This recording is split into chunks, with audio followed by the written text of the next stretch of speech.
요! 상시벽을 허물다 센서 수치입니다. 여러분 한번 상상해보세요. 헌법재판소에서 헌법재판관들이 윤석열 대통령 탄핵 기각이라고 말했다 칩시다. 윤석열 대통령의 탄핵이 기각된 거예요. 다시 윤석열 대통령이 대통령직에 복직하고 다시 대통령실로 돌아온다면 과연 어떤 일들이 벌어질까요? 조만간 윤석열 대통령의 탄핵이 헌법재판소에서 될지 안 될지 결정이 되는데요. 그래서 오늘은 특별히 두 개의 영상을 준비해보았습니다. 윤석열 대통령이 탄핵 당할지 아니면 탄핵이 기각될지는 말이죠. 이 영상에서는 윤석열 대통령의 탄핵이 기각된다면 어떤 일이 일어날지 자세히 분석해보았습니다.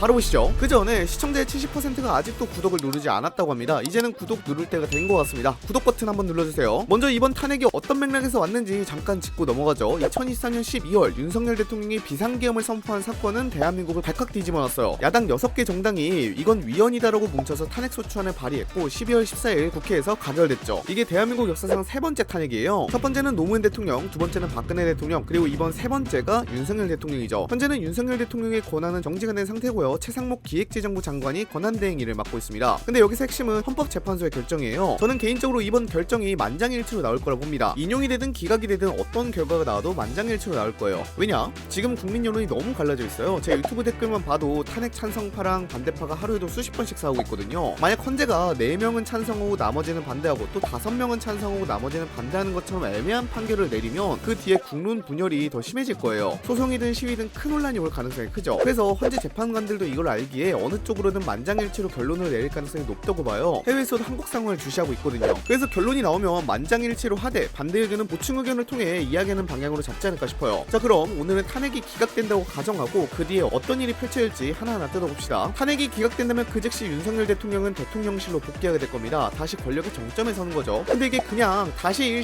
시작해보겠습니다로 끝날까요? 절대 아닐 겁니다. 윤석열 대통령은 이번 탄핵 사태를 자신에 대한 정치적 공격으로 보고 복수심에 불타오를 가능성이 큽니다. 아마도 그 첫 번째 행동은 야당에 대한 강경 대응일 거예요. 헌법재판소에서 탄핵을 기각했다는 것은 12.3 비상계엄과 일련의 사건들이 전부 다 합헌이었다는 것과 다름이 없습니다. 그렇기 때문에 비상계엄은 합법이었다는 명분을 내세울 거고요. 자신을 탄핵하려 했던 더불어민주당과 조국혁신당 등 야당 일부 세력에 대해 국가 반역 세력으로 몰아갈 겁니다. 검찰과 경찰을 동원해서 야당 수뇌부들을 수사하고 일부는 구속까지 할 수도 있을 것 같습니다. 그리고 헌법재판소에서 계엄령은 대통령의 통치행위라고 인정하는 것이기 때문에 어쩌면 더 나아가서 비상계엄을 또 선포할 수도 있죠. 물론 당연하게도 탄핵이 인용되든 기각이 되든 대한민국은 그야말로 극심한 혼란에 빠질 가능성이 큽니다. 일단 윤석열 대통령의 탄핵이 기각된다면 윤석열 대통령을 반대하는 국민들이 폭발할 겁니다. 헌법재판소가 국민을 배신했다면서 많은 시민이 거리로 쏟아져 나올 겁니다. 탄핵 반대 세력들도 가만히 있을까요? 절대 아니죠. 이 탄핵 반대 세력들도 거리로 쏟아지면서 대한민국은 극심한 양극화와 정치적인 혼란을 겪지 않을까 싶어요. 시위는 분명 평화롭게 시작하긴 하겠지만 오래가지 못할 가능성이 큽니다. 극단적인 일부 시위대가 경찰과 충돌하기도 할 거고요. 상대편 시위대에 대해 공격을 할 수도 있습니다. 이러면 상황이 걷잡을 수 없이 커지게 되죠. 국회의사당 앞에서 시위하는데 거기서 폭력 사태나 소요 사태가 발생할 가능성도 있습니다. 야당도 가만히 있지 않을 겁니다. 다른 건수를 잡아서 국회에서는 재탄핵안을 추진하거나 아예 헌법재판소를 상대로 싸움을 걸 수 있습니다. 근데 아마 제 생각이지만 윤석열 대통령이 더 빠르게 움직일 것 같다는 생각이 듭니다. 대통령으로 다시 복직했고 헌법재판소가 탄핵을 기각한 만큼 주도권이 윤석열 대통령에게 넘어간 상황이거든요. 그래서 오히려 검찰을 통해서 야당 지도부를 내란죄로 엮고 법적 공세를 퍼부을 가능성이 크겠죠. 그리고 헌법재판소를 둘러싸고 각종 논란이 생기지 않을까 싶은데요. 정치적 판결이라는 논란이 크게 일어날 겁니다. 보수 진영에서는 탄핵이 정치적 공격이었고 사법부가 이를 막았다면서 헌법재판소를 옹호할 가능성이 크고요. 민주당 계열 진영에서는 헌법재판소가 정권의 편에 섰다면서 헌법재판소에 대한 공정성 문제를 제기할 가능성이 높습니다. 이렇게 되면 어찌됐든 간에 사법부가 정치적인 이슈에 부닥치면서 독립성이 크게 흔들릴 수 있습니다. 그리고 이 부분도 좀 말씀드리고 싶긴 한데요. 윤석열 대통령이 탄핵이 기각된다고 하더라도요. 정치적 불확실성은 여전한 상황입니다. 한국은 계속해서 정치적으로 혼란한 상황이기 때문이죠. 그래서 한국이 꽤 정치적 리스크가 큰 나라라고 보일 가능성이 높은데요. 그렇다 보니 외국인 투자자들은 정치적 리스크를 우려해서 한국 시장에서 대규모 자금 이탈을 시도할 가능성도 있고요. 탄핵 결과 발표 직후에 코스피와 코스닥 시장의 변동성이 급격히 증가할 가능성이 큽니다. 실제로 박근혜 대통령 탄핵 당시나 노무현 대통령 탄핵 당시에도 코스피의 변동성이 급격히 증가했던 것을 보면 이번에는 똑같이 그런 모습이 나오지 않을까 싶어요. 그리고 이게 좀 큰 문제인데요. 12.3 비상계엄으로 인해서 환율이 30원 정도 올랐습니다.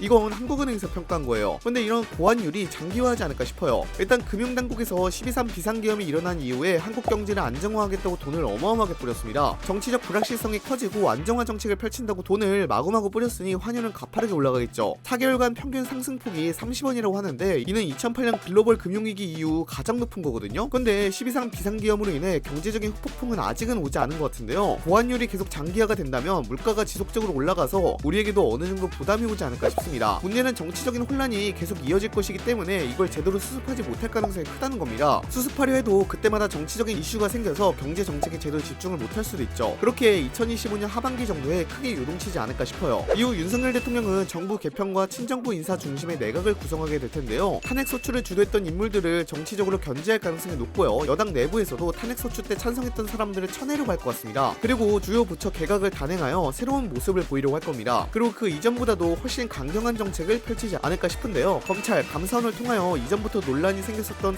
선거관리위원회에 대한 조사를 강도 높게 진행할 가능성도 크고요. 야당 인사들에 대한 수사도 본격적으로 추진할 가능성이 높습니다. 그리고 윤석열 대통령은 일종의 보수 세력의 심볼이 될 것 같아요. 탄핵을 이겨낸 대통령이란 칭호가 생기면서 승리자라는 이미지를 계속 구축하고 다닐 것 같아요. 그리고 개헌이 될 가능성도 좀 높아 보입니다. 일단 박근혜 대통령이 탄핵당한 지 10년도 안 돼서 윤석열 대통령이 탄핵 소추가 됐거든요. 그래서 현재 헌법은 수명이 다했다고 하는 게 여야 가리지 않고 지배적인 평가입니다. 그래서 윤석열 대통령이 복직하면 개헌 논의가 본격화하지 않을까 싶어요. 물론 국회의 동의를 받긴 하겠지만 개헌 논의 자체는 이루어지지 않을까 싶습니다. 이 내용은 윤석열 대통령이 직접 말한 내용이기도 하고요. 또한 이번 12.3 비상계엄 때 참여했던 일부 군 장성이나 경찰 간부에 대해서는 수사 중지 명령을 내리지 않을까 싶어요. 또한 이 12.3 비상계엄에 참여했던 사람들을 초고속 승진시키려고 하겠죠. 또한 공수처의 경우에는 직접적으로 윤석열 대통령을 공격했던 기관이기도 했기 때문에 이곳에 대해서는 대대적인 보복이 이루어질 수 있을 것 같습니다. 공수처장이 해임되는 걸로 안 끝낼 겁니다. 아마 공수처 자체가 날아갈 수도 있을 것 같아요. 또한 한국 내에 협중 정서가 꽤 퍼지지 않을까 싶습니다. 일단 윤석열 대통령도 중국을 싫어하는 사람입니다. 그리고 탄핵 반대 세력 쪽에서 제일 싫어하는 나라가 북한과 중국인데요. 특히나 중국을 어마어마하게 싫어해요. 아마도 사회가 양극화가 되고 심지어 여기서는 윤석열 대통령이 다시 복직한 상황이다 보니까 반중 정서가 꽤 극단적으로 나타나지 않을까 싶습니다. 중국인이라는 이유로 때리고 욕하는 문제가 분명 발생하지 않을까 싶어요. 중국 혐오 정서가 퍼지다 보니까 이 문제는 한국과 중국 간의 외교 문제로 커지지 않을까 싶어요. 그런데 여기서 중국에 대한 강경한 입장을 보이며 중국과 맞서 싸우려는 모습을 보이게 되겠죠. 그리고 국제적 파장은 더 심각해질 수 있어요. 탄핵 기각으로 윤석열 대통령이 복귀하면 북한이 가만히 있을까요? 김정은은 남조선이 혼란에 빠졌다며 여론전을 할 수도 있고요. 미사일을 쏘거나 국경 근처에서 군사훈련을 벌이면서 도발할 수도 있습니다. 물론 북한이 2024년에 보여준 걸 보면 실제로 한국에 대해 공격하면서 군사적인 도발을 할 가능성은 작긴 하지만 미사일을 쏜다거나 아니면 핵실험을 하는 식으로 한반도의 긴장을 의도적으로 올리지 않을까 싶습니다. 그리고 앞서 말씀드렸던 형중 정서도 문제예요. 탄핵 반대 세력은 중국을 적으로 몰아가며 반중 시위를 부추길 겁니다. 예를 들어 차이나타운에서 중국인 상인들이 공격당하거나 SNS에 중국인 추방 해시태그가 트렌드가 될 수도 있어요. 화교라는 이유로 집단 린치를 당하는 경우도 있겠죠. 이런 극단적 분위기가 외교 문제로 번지면 중국이 경제 제재로 보복할 가능성도 높죠. 이번 12.3 비상계엄과 탄핵 정국으로 인해서 한국은 꽤 많이 혼란스러운 모습인 것 같습니다. 아마 탄핵이 기각되든 인용이 되든 한국은 정치 갈등은 극한으로 치달을 것이고요. 사회적으로는 대규모 시위가 지속될 겁니다. 경제적으로는 불확실성도 커질 거고요. 외교적으로는 한국의 신뢰도가 일부 약화할 가능성이 있습니다. 어쩌면 제가 말한 모든 게 다 터질 수도 있고요. 조만간 헌법재판소의 결정이 나오게 될 텐데요. 어떤 결과가 나오든 긍정적인 미래가 보이진 않습니다. 어찌됐든 한국에는 어느 정도 손실이 발생한 상황이거든요. 탄핵이 기각된 미래는 어떤 미래가 펼쳐질 것 같나요? 아래 고정 댓글에서 탄핵이 인용되면 또 어떤 미래가 펼쳐질지 한번 보시는 것도 재밌을 것 같습니다. 고정 댓글로 다음 영상으로 넘어가 주세요. 여러분들은 윤석열 대통령의 탄핵이 기각된다면 앞으로의 미래가 어떨 것 같나요? 댓글로도 달아주시기 바랍니다. 이상 영상 마치도록 하겠습니다. 빠이염!